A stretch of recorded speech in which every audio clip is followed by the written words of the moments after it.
যুদ্ধের জন্য বাজেটের 1/3 বরাদ্দ করলেন পুতিন।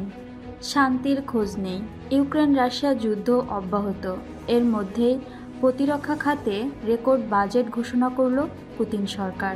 রবিবারই 2025-26 অর্থবর্ষের বাজেট ঘোষণা করে মস্কো, যার মধ্যে প্রতিরক্ষা খাতে $126 বিলিয়ন বরাদ্দ, বাংলাদেশি মুদ্রায় প্রায় 1,51,000 কোটি টাকা করা হয়েছে।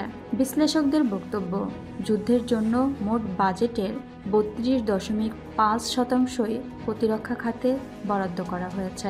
রাশিয়ার পার্লামেন্টের 2 কক্ষের এমপিরা প্রতিরক্ষা খাতে আকাশছোঁয়া বাজেট অনুমোদন করেছেন।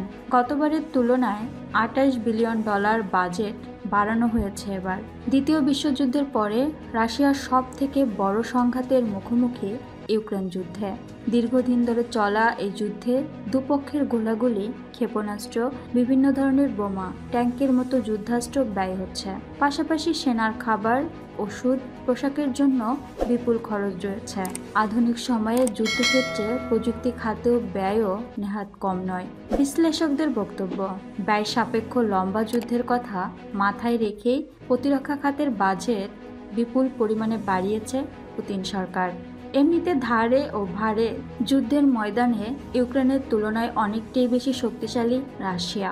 অত্যাধুনিক যুদ্ধাস্ত্র ও সেনা সংখ্যাতেও তারা এগিয়ে। তথাপি দীর্ঘদিন ধরে চলা যুদ্ধের চাপ পড়েছে রাশিয়ার অর্থনীতি এবং জনসংখ্যার উপর। এর মধ্যেই রেকর্ড বাজেট ঘোষণায় নিজেদের অবস্থান বুঝিয়ে দিল মস্কো। পুতিনের স্পষ্ট বার্তা, যে কোনো শর্তে ইউক্রেনকে সাহায্য করতে প্রতিজ্ঞাবদ্ধ তারা।